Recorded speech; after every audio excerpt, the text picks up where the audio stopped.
In this video, we are going to see how we can install the latest version of Google Chrome 2025 version if you have installed the fresh copy of Windows and you just have Microsoft Edge. Here's what you can do. First of all, after starting the Windows, just open up Microsoft Edge because that's the only browser we have.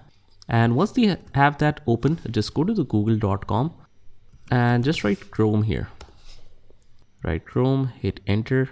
Go to Google Chrome browser, close this window, click on download Chrome, and it will start the downloading process automatically and then will start the setup. But if your download didn't start, you can click on this link as well. So let's click on this link after waiting for some time.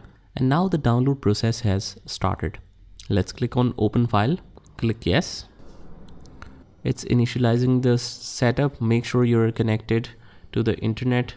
After that, it will download and take a few moments to download. So just sit back and relax while it completes this downloading process. And once we have this download and installed, it will show you this Google Chrome tab.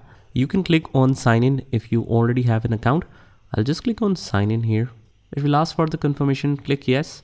And after that, turn on the sync if you want to connect it with your email account and get all the autofill options like logins, passwords, and bookmarks, extensions, whatever is installed, linked to your ID. If you want to get all of that back, you can just click on turn on the sync and set it as default browser.